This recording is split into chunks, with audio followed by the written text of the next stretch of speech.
My name is Terry Messenger, and I am a Hey, and welcome to Terry Messenger's Genius Zone. And, this is the place in the space where you are going to get your own free masterclass absolutely free. Hey, and welcome to this week's podcast with Terry Messenger. And we're going to talk about a subject that may be a little taboo in public, especially, for women.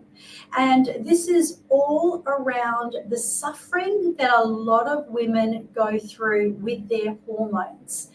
And we're going to bring on a nurse practitioner, a gorgeous lady by the name of Jenica, who literally helps people who are struggling with their hormones, where they are totally sometimes even in lockdown and finding their lives becoming miserable because of that little thing we call hormones that is actually running our entire life. Now, this can lead to so many issues, chronic fatigue. And, sometimes if you are suffering from many of these things, maybe if you are trying to have a baby, you might find yourself in this, real frustration of why isn't this working? And yet you may just find out something. Maybe you are way past that stage like myself, and you may be going through perimenopause or really suffering in silence that way. On the other hand, even if you are over onto the other side, your hormones are literally running a bigger part of your life than you may even know. So what I'd like you to do is perhaps sit back, relax, because this woman is so passionate about helping you to be heard, helping you to know that you don't have to put up with a dysfunctional life. Her own personal experience, as you're going to get to hear, is leading and has led her to changing so many people's lives, men and ladies. So with no further ado, I would love to bring on the beautiful Jenica. Hi, how are you, Jenica? I'm doing very well. Thank you. Thank you for having me. Yes, and I feel that this is a subject that is really needed, and yet one that might be a little confronting, and one that a lot of people might be really suffering in silence about. But, obviously hormones have a lot to do with, so much of our lives, and people may not even know this or realize this. But your journey begins where you were really struggling with your weight when you were younger. Can you talk us through that and what that meant for you, what was happening with your body, how you were kind of led to believe by what, so society might say that you needed to eat differently and exercise, but share that journey of where you began and what actually happened to you as a teenager. Yeah, I think I started my first diet when I was like 11 and proceeded to kind of ebb and flow with whatever the current fad was at the time. You want to be like everyone else and fit in and fit into clothes that every girl's wearing in high school. And I just never did. I was never built that way, and started dieting and started trying different things. And it was just an uphill battle. And I don't think I understood a lot about my body and what it needed and how to fuel it better. I just looked more of it as restriction. And I've come so far in understanding how that restriction portion of dieting is like one of the worst things we can do hormonally. And so I metabolically just kind of continually put me on this path that never set me up for success. It was a yo-yo up and down, and that very much led to hormone issues from all that restriction. Wow. And that's quite a big eye opener right there, because how many people do we know that go on diets? And look, as a clinical hypnotherapist, we are told that the diets are the first thing that have to go. Because apart from the fact that the word diet has the word die in it, that's enough to tell you enough. But what I found out becoming a clinical hypnotherapist is that, because we use the mindset to balance the entire body. Get rid of the diets, actually put all that aside and learn how to listen to your body, learn how to eat at the right time, and don't put yourself into a position where you feel either like you are suppressing what you truly want, or having to overdo it with exercises. So you really are anti the big exercises that they say that people need to do if they want to lose weight. Can you explain what kind of exercises that you would actually recommend with your experience as a nurse, and also what you went through as a young lady? Yeah, I think we get a lot of pressure that cardio is the answer to all of that. Endless amounts of cardio. You just need to do more cardio. I don't think anybody really talked to me or taught me about weightlifting or the importance of muscle, and how it is so a huge portion of where glucose can be managed in our muscles. And so, building that muscle is everything that we need. And instead, we're just taught cardio, cardio, cardio. And so I was much older when I learned about the benefits of lifting weights, and not to be some bodybuilder, but that muscle is super important. For our, overall metabolism and our ability to use glucose efficiently. So basically keep your body muscular. Like, I don't do a lot of weightlifting, but what I do is I make sure that I am using my arms, I am tightening my body, I am making sure that my muscles don't turn to flab. But speaking of flab, let's move to fat now. And you were saying how, and this is very true too, that most dietitians, doctors, and people in this life, they will tell you, stay away from fatty foods. Fatty foods are no good for you. Well, Jenica here is here to tell you something else. Would you like to explain about the fallacy of fatty foods? Well, yeah, I think most of us anybody who grew up near the 80s heard low fat, fat is bad, right? And we're learning so much effects of how not eating any fat is so poor for us. We need that fat. And that doesn't mean necessarily you're going to eat pizza and cheeseburgers, but we do need those healthy fats in order to make our hormones. And so when we look at that, avocados and nuts and olive oil and different things that we can put on our vegetables can really be so beneficial when we think about the fact that cholesterol is at the root of all of our hormones, and we need to be eating fat. It's not bad. Yeah, I love that. And my husband would have to be one of the biggest pork chop fans that I know. And we both fight over the fat on the pork chop. And as much as he may have other issues, his cholesterol is perfect. And you wouldn't know a person who eats pork chop fat as much as he does.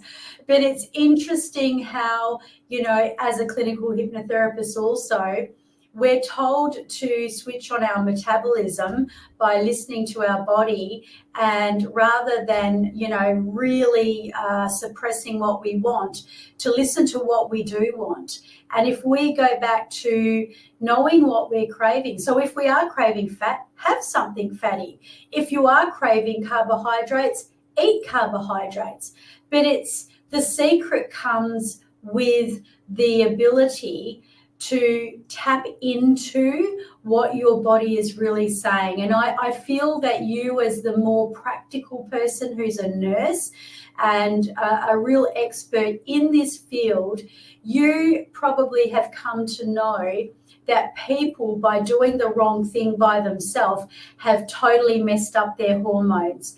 So perhaps your own experience first, what it meant for you, that time of the month, and how that impacted you when you were trying to have children.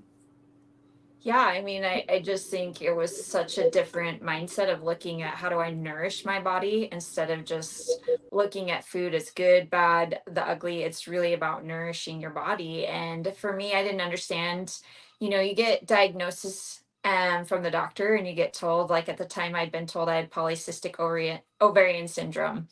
Well, everybody could tell me that's a diagnosis and having kids would be hard. But what they didn't explain to me is a lot of that comes on from insulin resistance. And why am I having insulin resistance? A lot of that is my diet and lifestyle and different things that I was doing. But no education was really provided for me on that. I was given a birth control pill and sent out the door, and not really any education about the fact that my diet can be very much impacting that. The type of exercise I was doing was very much going to impact that. I just knew I was handed a birth control and told to leave. Well, several years down the road, that really did impact on my journey of being able to have a child. It significantly impacted that. And I didn't feel like I had any answers. I had 2 miscarriages, and I was pretty devastated after that second miscarriage. The first one I'd kind of had signs that, and going into it, I knew that I was probably going to miscarry. The second one, there was no signs. I went in for my 12-week ultrasound appointment and there was no heartbeat. And to just be devastated at that level, to not mentally have been prepared at all for that coming down. And my OB was kind and listened to me and said, I'm sorry, let's see if we can set you up with a reproductive endocrinologist and kind of look at some stuff.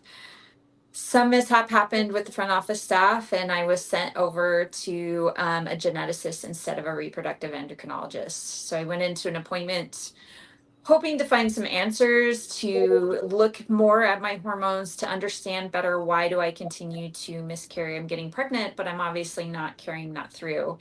And the confusion, I showed up, it was a geneticist, and she went over, well, for $10,000, you can do this test, and for $10,000. And I paused her. I said, I'm very sorry.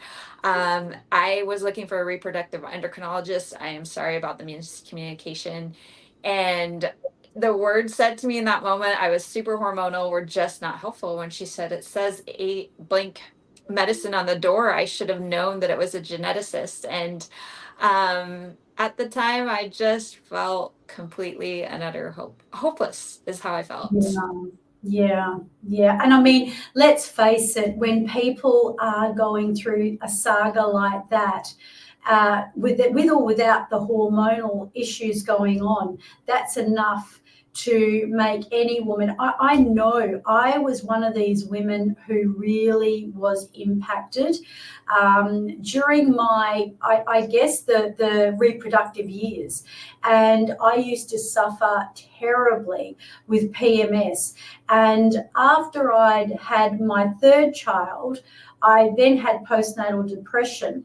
I didn't realize that my hormones were all over the place. So that was leaving me with PMS, the kind of menstrual tension you get during the course, and then after. So I used to joke around that I had one good week in the entire month. And, can I ask, I mean, obviously that's a long time ago for me since I had my third child, but what would you say to a woman in that predicament that was that her hormones were all over the place, she was suffering PMS and going through all of those elements? That there are ways to balance your hormones. I feel like my frustration is that every doctor that most of these young girls see get told to just start birth control, without really understanding the effects of what that does long term. And a lot of those birth controls mean that they are not cycling at all. And so we do a lot of like long-term damage when we don't ever cycle. But that also means you don't need to suffer like that. Like if your body's functioning and your hormones are balanced, you are not having severe PMS. You're not curled up in the fetal position for 4 days a week with cramping, diarrhea, can't get out of bed. That's not normal either, and there are answers to fixing that. It doesn't mean that that's the way you need to just live your life. I mean, even just recently talking to a lot of my friends, they went back on birth control because they're in their 40s, but they can't handle their periods. They can't get out of bed for 4 or 5 days a week and don't find that they can function in their life that way. And that is not the answer. There's so many better ways to look at your hormones and balance them out. And there's a lot of diet things that we can do that really helps balance those out in a much healthier way. Do you reckon that's why our society talks about midlife crisis for both men and women? Do you think that's got a lot to do with our hormones and the way that our body is functioning with all of these hormones going everywhere? Yeah, I mean, it just in general, right? Like our diets, the things that are in there. But one of the biggest reasons that hormones are not being made is what we call blood sugar dysregulation. And that just really accounts to sugars coming way up and way down in this roller coaster. Really affects the way we make our hormones efficiently. When our bodies have to spend so much effort making insulin, it's not making your testosterone and your estrogen the way it should. And that blood sugar dysregulation is the hardest thing that we face. And so when we can kind of just look at simple things of how do we balance that better, but as we get older, we don't make hormones as efficiently, as quickly, as fast. And so when we get behind the 8 ball with these like diet roller coaster and our hormones become even more imbalanced, definitely leads to more of these midlife crises. So it's this ongoing thing as we age. But there's a lot of things that we can do to make sure that we do age well, that we're not a mess in all of our hormones, but it's just kind of knowing those things to do.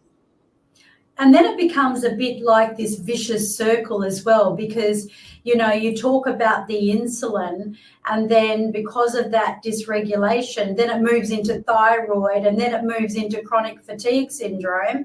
And then it's going through this kind of dog-eat-dog, situation.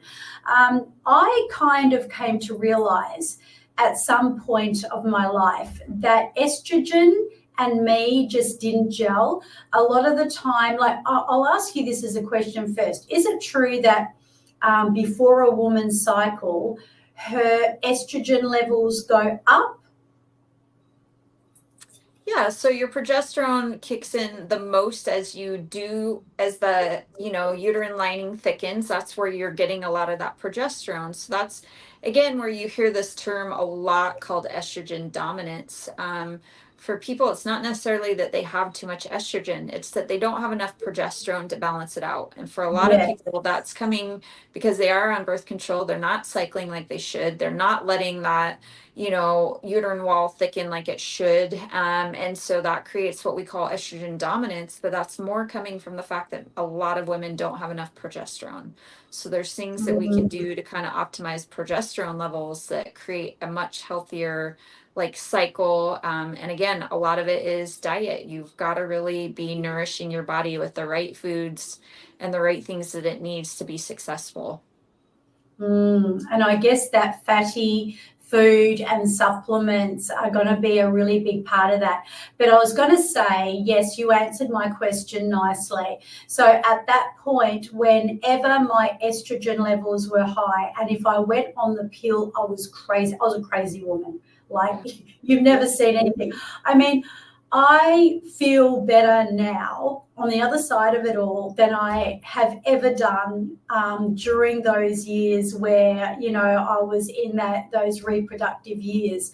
And what I did find is that progesterone for me was, a really big thing. That would really make me calm. That would make me happy. And of course, for men, so if a man was listening to this, how much is too much testosterone? Because I know a lot of men who, want to be masculine and they want to have a good sex drive and all of those things, want to have the testosterone. How much is too much testosterone? What is the right amount? And how can a man or even a woman, because I think women have testosterone too, right? Oh yeah, that's a Yeah. huge part of like energy and sex drive for women. So, I mean, there's a lot of women who have zero sex drive, and that very much comes down to their testosterone levels because that's not normal either. That's a healthy part of any relationship, and so we want to make sure that that's checked in for women just as much as men. And for men, like, there's not a black and white answer. I mean, I think we can there's a middle of the row. I think there's a lot of fear with testosterone that if you're going to supplement it, that you're going to rage and be way off the top of the charts. But there's actually a lot of damage when we leave that testosterone super low because you see a lot of increase in depression, anxiety, PTSD for men who are not producing enough testosterone, and it stays in that really, really low level.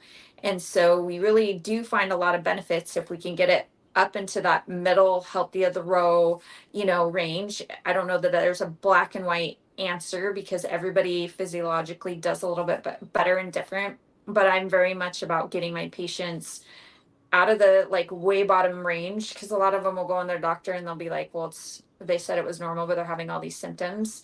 Again, I do not prescribe to number medicine. So if you talk to me and you're very symptomatic and you have those problems, I think you need to find a provider who hears you out and really listens to what's going on, because the answer can't be your numbers are normal. If you are having symptoms for a man, if you are anxious and you are fatigued and you have no sex drive and you do not have any desire to get up and go to the gym and to work out, these are serious signs, and we don't just leave them there and say, well, your numbers were fine. If we can boost those and get you into a testosterone level where you have energy to go to the gym now, and you have energy to engage in your family, and you have sex drive to have a healthy relationship with your significant other, these are huge things. And so I don't know that there's a number black and white, but just because your number falls just below that range or in that range, if you don't feel well, find somebody who hears you out and changes that for you.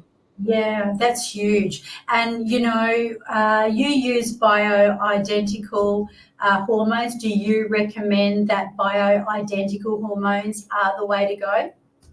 Yeah, absolutely. I mean, it's just I send everything I do to a compound pharmacy because, what you're going to find at a typical pharmacy is not the right dose. And it's very much looking at what that individual needs. There isn't a cookie cutter recipe. It's very much looking at the patient, starting and kind of building to a good spot for them. That is amazing. So now let's talk about something on the other side for women, and there is a lot of breast cancer these days. In fact, I don't know whether I was living under a rock or what was going on, but you hear of breast cancer like it's like a flu. There's so much of it. Now, I'm going to point it at the estrogenic breast cancer that happens. What can we do to combat that? So obviously I've seen it happen in my own family, and so it's estrogenic based. What is it that people can do to actually prevent that? Yeah, so we're always looking at it as that just being a hormonal thing, but where that driven is a lot of diet and blood sugar dysregulation and really kind of, misbalancing hormones. The studies done years ago by the World Health Initiative that really looked that, hormone replacement caused cancer. We don't use those hormones anymore. Those were horse-based. They're not even hormones we're using anymore. And the second part of it is those were, again, standardized dosages. They weren't compounded in a pharmacy, just getting exactly what your body needs. And people look at, the breast cancer, and while I by no means say that there's no risk in doing hormone replacement therapy for cancer, but what you need to look at the other side of things is that what takes out the majority of people is falls and broken hips and bones, and your estrogen is a huge part of your bone density. It's a huge part of your heart health. So there's a lot of other risk factors that come when we mismanage not having the right amount of hormones. So again, while cancer is a risk and my heart breaks, I've definitely done my time as a nurse in an oncology unit. My heart breaks for these people, but just restricting all hormones based on just some of that genetics is not necessarily the answer for everyone either. So I think you need to do your family history. You need to look at it. There are those severe genes, and knowing your risk factors for those genes is a huge part of it. But to be honest, cancer is more coming from a lot of things in our diet and food and other things that we are doing that is causing dysregulation in our guts and our lifestyles and the stress and the things that we are doing, more than I think it's driven from doing bioidentical hormone replacement. I couldn't agree more. I mean, they did a testing in a lab with I guess someone who practices the same kind of mindset stuff as myself. It was actually Deepak Chopra. And because he was an alternative doctor, he looked at what was happening to people who were going through cancer and literally going on to live very normal, long lives. And then the other lot of people that were moving in the other direction. And he came up with this metaphor, and that is that our cells of our body are literally eavesdropping on our thoughts. So he came to this conclusion when he looked at the fact that our cells are renewing so much. Then if our cells are renewing, and why are people still having disease? Why aren't they just getting better? And the answer, as he found, was the same thing that they did in a scientific lab. Get your tongue around that, Terry, where a whole lot of people said love and put love into the water, and then another lot of people were going hate and bitterness, and it literally under a microscope changed color. So the bitterness and all of that's where you're saying with the mindset point of view, I feel that is absolutely correct. But my question now is, you get the average person that's coming in, they might have thyroid issues, they might feel chronically fatigued. We know this is going on, and we know this is a huge problem. How do you go about testing them? Because as you say, it's not a cutty cooking situation. How do you test from one person to another as a nurse practitioner to guide them and actually support them with the right diet, or should I say the right food and the right hormones? Yeah, so definitely when we go down the hormone path, that is looking at some blood work. I think one of my biggest frustration with a lot of practitioners is, like, I'll get blood work from other people and they're like, well, they told me my hormones were fine. Well, that's great. They didn't check your progesterone level at all. So I don't know how they told you your hormones are fine. They checked your estrogen and they checked your testosterone, but they didn't check your progesterone. So I don't know how they told you everything's great. So I think it's just starting there. If that's where you're going down, it is looking at all your hormones. So looking at progesterone, testosterone, estrogen. Even in men, we look at your estrogen levels and your testosterone. So, it is getting that complete hormone panel and really identifying where there are deficits. And it depends on where you're at on that journey. For a younger person, I definitely like to start to see where we can start with those lifestyle changes for a period of time to see if we can kind of get them on that better path. Some of the other really cutting edge testing that I love is I do a GI map.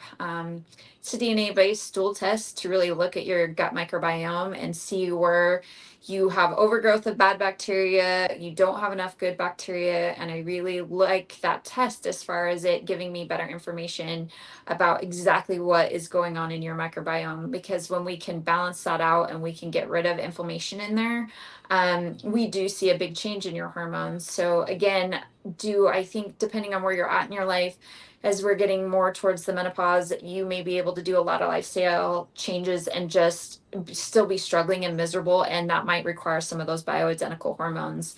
But if you're younger, I like to really approach it from a diet, exercise, gut microbiome.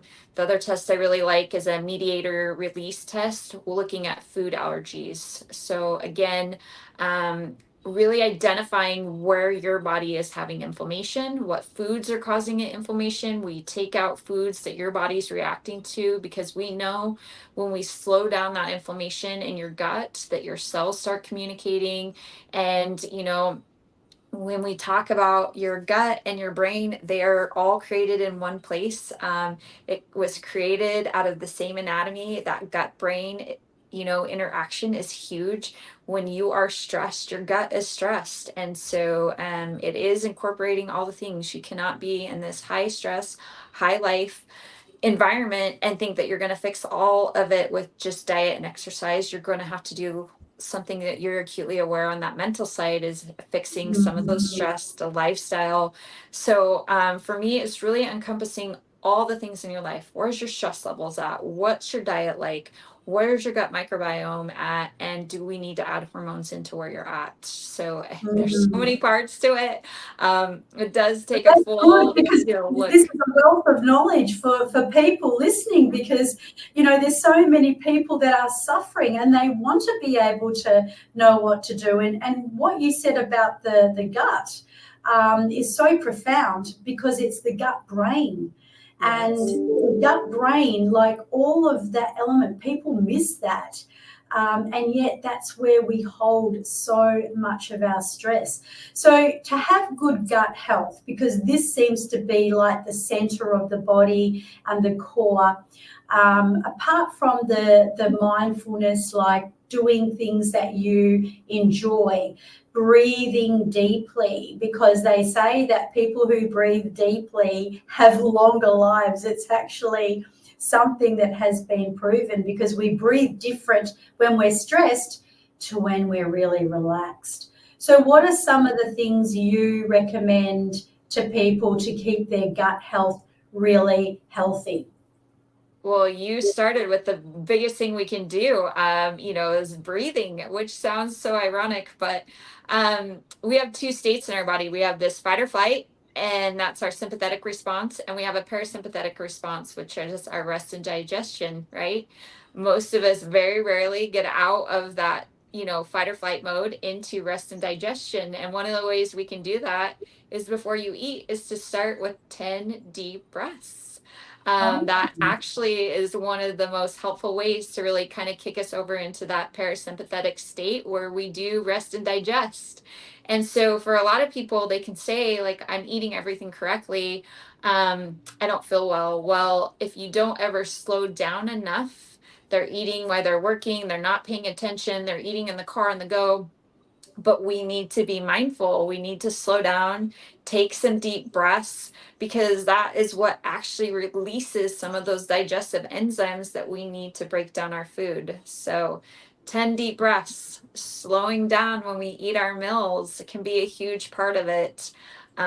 Zinc is one of the, elements that we are missing in a lot of our diet. And zinc is one of the most important parts as far as making hydrochloric acid in our stomachs. Why do we care about that? Because hydrochloric acid, if we don't produce that, we don't break down our food. If we don't break down our food, we never get it into the small intestine to be absorbed. And so for a lot of people who are in these high stress lives, they're eating everything right, but maybe they're just not absorbing it because they're not doing the things that they need to bring in those digestive enzymes to have the right, nutrition that they need, like zinc and different things, to really kind of be able to digest and break down their food.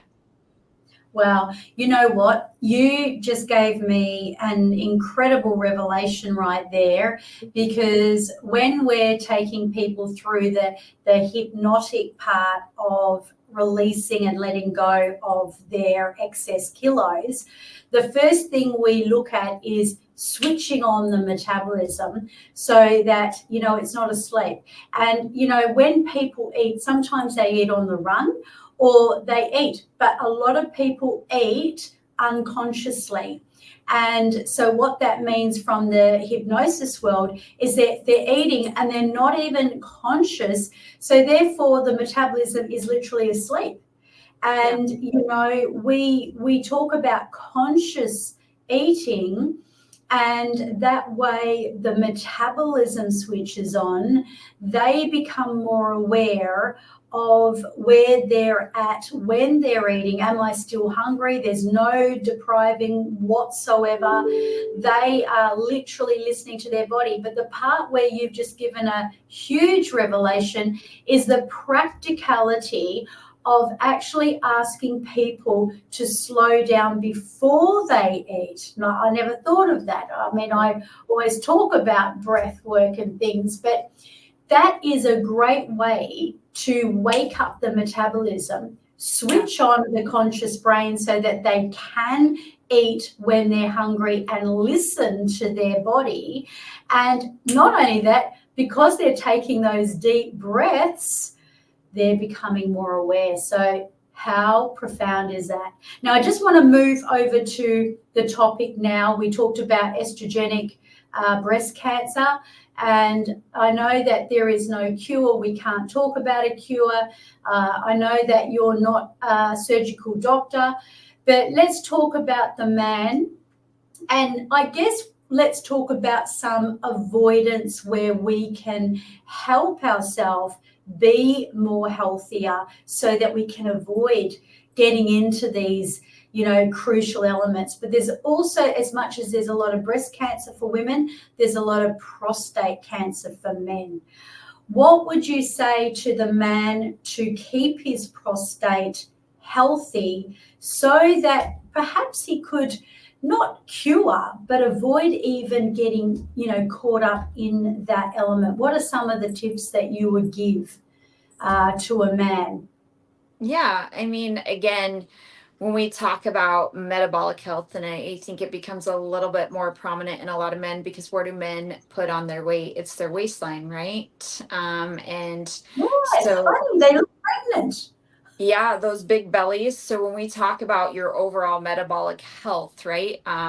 We look at your blood pressure, we look at your waistline. Those are signs that you're not metabolically healthy. And when we can see some of those elevated blood pressures, elevated blood sugars, those big waistlines, that shows really significant signs of poor metabolic health. And so if you're talking across the board, like, what do we need to do to optimize preventing any cancer? It's really dialing in our metabolic health. And so again, that comes back to some of those basics. You talk intuitive eating. I talk a lot about just blood sugar dysregulation, meaning don't just wake up and eat a bunch of carbs. Like, when you're going to eat a carbohydrate, not that they're bad, but they do so much better when you pair them with a protein and a fat, so that you do not live, because the second you spike them and they crash down, then you crave more and you're fatigued, and your body's smart and knows what to crave. And when you crash it down, it's going to crave carbs because it needs more carbs to bring that blood sugar up. So it's more like, how do we stabilize out blood sugars? And that's really just not saying carbs are bad, but how do we pair them? How do we do it better?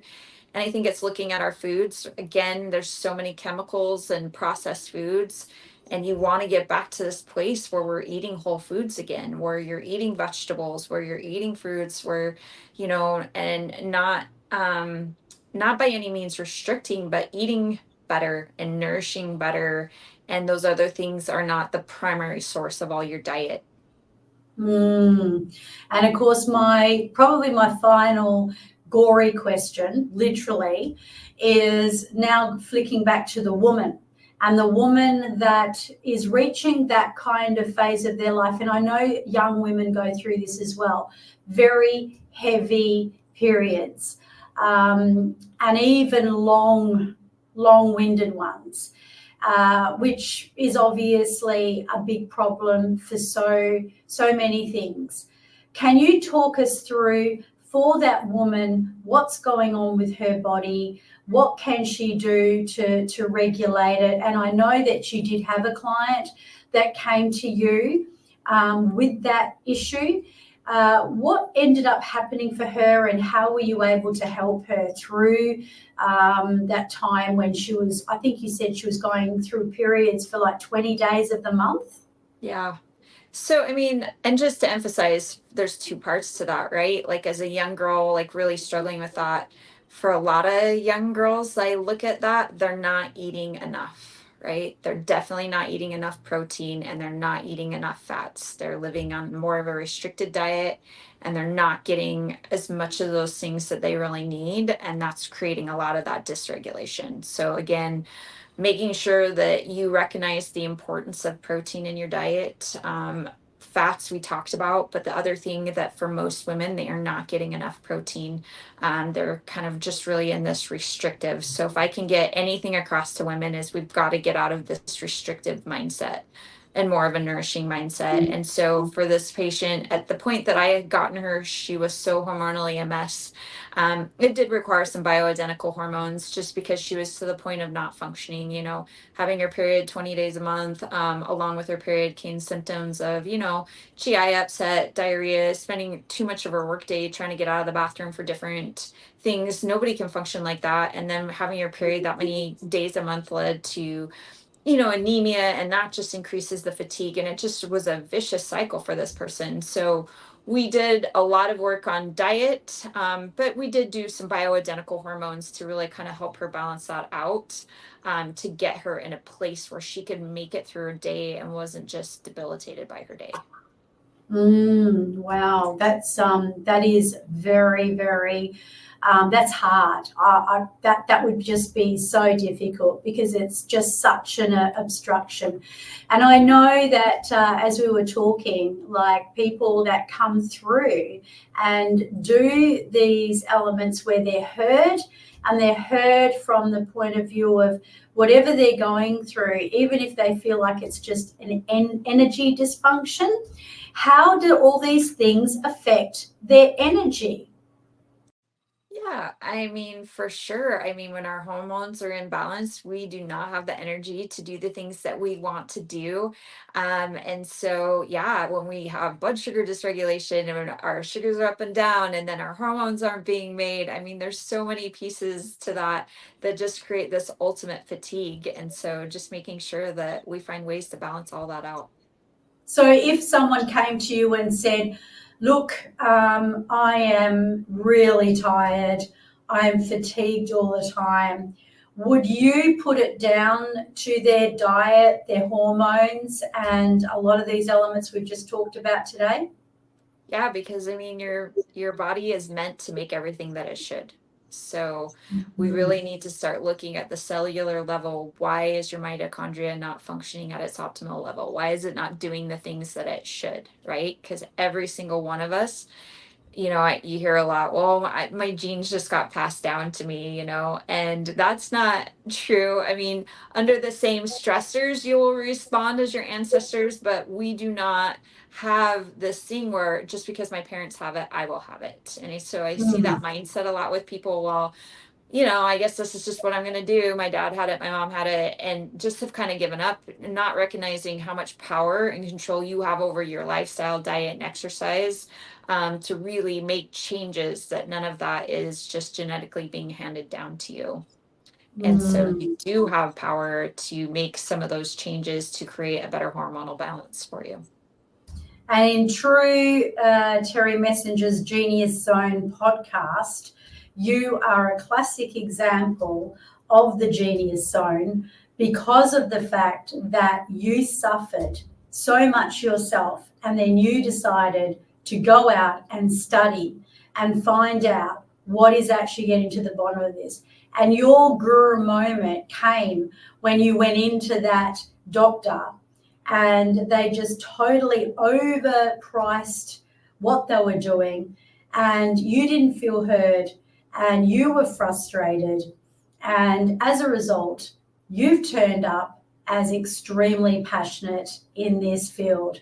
And what I'm hearing from you is that, and just correct me if I'm wrong, so people that are going to come into your service, and you do specialized tailor-made services, and I believe you offer them online and in person, but what they can expect predominantly is increased energy and clarity, stabilized mood, and better stress resilience, weight loss management, and a healthier metabolism, improved menstrual health for the woman, and sexual function, as well as, the man also having all of those elements that go together with his sexuality and his primal health.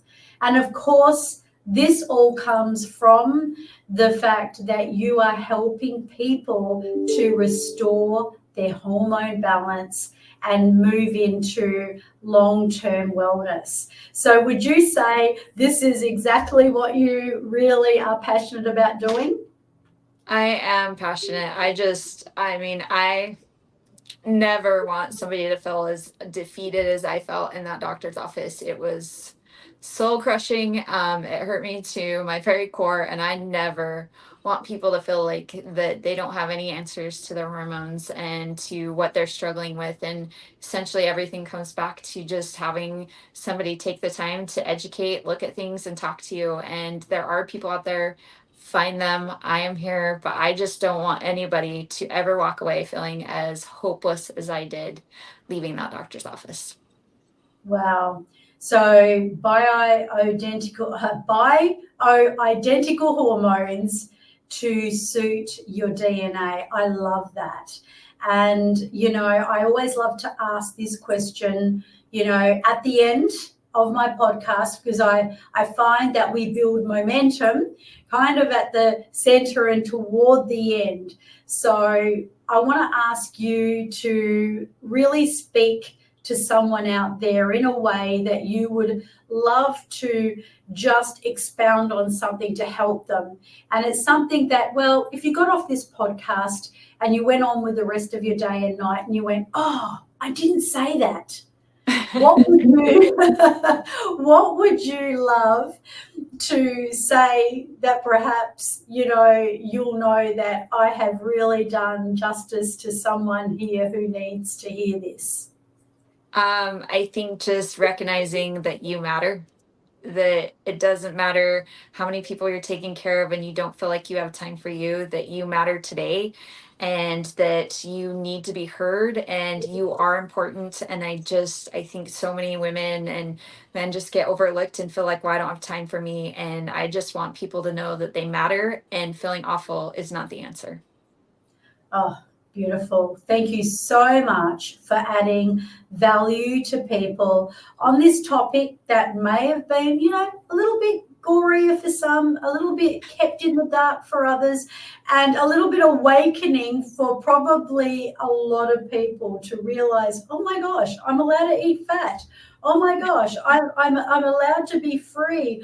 Oh my gosh, there is an answer for what I'm going through, and I'm just going to go and see Jenica and find out exactly where my hormones are. So what we're going to do is we're going to put your connection in the show notes. So if you're feeling that you've related to this and what Jenica has been talking about, please do not hesitate to contact this woman and get the help you need. Don't put up with health that is running you down, causing you fatigue, and even having those mysterious illnesses that you just haven't been able to put your finger on, and you haven't been able to get the answers from your doctor. So I just want to say thank you so much, Jenica, and it's been an absolute pleasure to have you on the show. Thank you so much, Terry. I really have loved spending my time with you tonight. Thank you for joining us on another empowering episode of our show, where we have explored through this various topic, along with all the exciting new topics that we bring every week to enhance your personal mastery of excellence. Now, I'd love you to do me a favor. In fact, be part of the Legacy 1 Million that I have in the vision for 2028. If you know someone who really would benefit from this recording, from this episode, please share it with them. And when you subscribe, you get notified every week of our episode as soon as it drops.